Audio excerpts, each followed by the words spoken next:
Welcome back to Hannity. We are still days away from swearing in the new Congress, yet President Obama is already threatening to use his veto pen. Listen to this. There are going to be some areas where we disagree. And, you know, I haven't used the veto pen very often since I've been in office, partly because legislation that I objected to was typically blocked in the Senate, even after the House took over, Republicans took over the House. Now I suspect there are going to be some times where I've got to pull that pen out. So how will the GOP-led Congress work with the Obama White House come January? Here to tell us all about it is Texas Congressman Louie Gohmert. Great to see you in studio in New York. Long way from Texas, right? Thank you. The president talks about things that you can agree on. Let's start with what you agree on. What I didn't hear that. I didn't hear him talk about the things we can agree on. First rattle out of the box, he wants to talk about what he's going to veto. He's going to use his pen.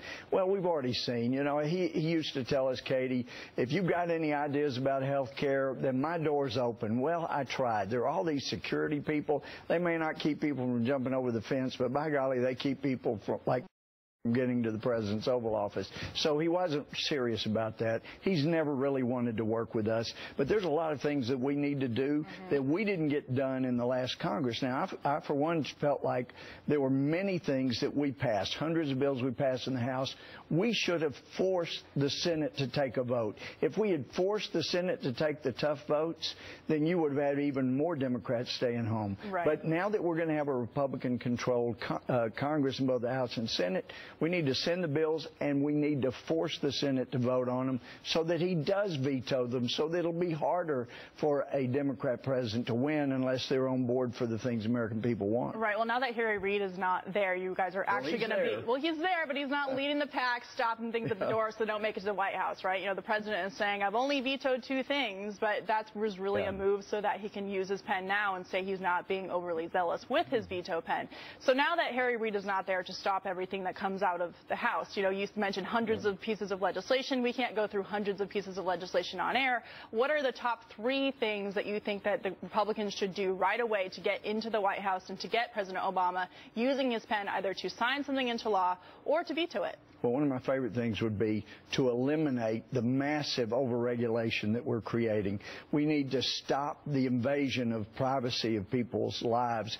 We need to defund as much of Obamacare as we can and pass good things. I mean, it's amazing. Paul Ryan and I have very similar ideas about where health care should go. There are a lot of things we can agree on. We ought to be passing them. We ought to force him to prevent people from getting freedom to pick their doctors and pick their insurance. There are a lot of those things we can do. And then we ought to defund this president's efforts to continue to help our enemies and hurt our allies abroad. It's killing us. I just got back from Afghanistan and Iraq, and the same thing around the world. Why are you helping your enemies and hurting your allies? We can affect that with the purse if we'll use it. But the reason I brought back up Harry Reid, that he's not going to be gone, Katie, right before, just a few weeks ago, we saw that Pelosi may be no longer Speaker, but our Republican Speaker ran to the Democratic former Speaker to get the votes to pass a massive bill that he didn't give us a chance to read. That's got to stop. Well, that does need to stop, and it's going to be up to you guys to stop it. So what are 3 specific things that you guys are planning on getting on the table within the first month of these new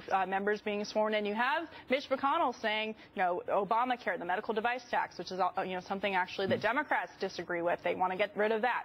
You have the Keystone Pipeline, which has been in waiting for years. I mean, what are some of the specifics that the American people can look at you and say, we elected you, put you in office in November, now tell us what you're going to do to make sure that we put you there for a reason? And some of us wanted a contract that would include defunding the amnesty. I think that helped us win the majority in the Senate. Defund the amnesty, defund Obamacare as much as we can in next year's legislation, and release the energy sector to provide more jobs. It's ready. There's ready to be an economic boom if we will stop the overregulation, let states that have the power do the regulation. Those are things we ought to do immediately upon taking over as a new Congress. But we promise people not amnesty, but defunding the amnesty, and Republican leaders need to get on board. Well, it seems like there's 2 options here. There's President Obama. If he makes good on his start, he's going to veto pretty much everything because he's made it clear that he doesn't want to work with Republicans. But then the other option is you guys continue to pass the pieces of legislation and do what you promised for the election, but also previous in President Obama's tenure. And you look at, well, if President Obama is going to veto this, are you going to be able to get Democrats to maybe come around on a couple bills like the Keystone to override his veto? Do you think that that's an option? I think that if we pass the things that Americans want to pass, the things I'm talking about, then it will be very difficult for senators who are Democrats to vote against them. And if we have to override a veto and they vote with the president, it's going to be hard for some of them to keep their seats. The problem that the thing we haven't been doing the last 4 years that Republicans have had the majority in the House is forcing those tough votes. And so it's fine if they vote against them, at least make them vote. I think that we'll get a lot of these things passed, and I think just like Bill Clinton didn't want welfare reform, wasn't going to sign welfare reform, was fighting welfare reform, but when he realized, whoa, they have now, after 5 vetoes, right, I better sign it, and now he brags about doing it. Same with the balanced budget back in the 90s. Clinton was against it, would veto, but when he saw they were building the votes to override his veto, they got it passed. Right. Katie, we can do that, too, if we will just keep our promises on the things I've talked about. Well, it's a whole new ballgame now with the Congress being controlled by Republicans, and I have a feeling that President Obama is not too happy about it. Thank you so much. Number one rule, don't go to Pelosi for the votes. Otherwise, we need a new speaker. We'll try to avoid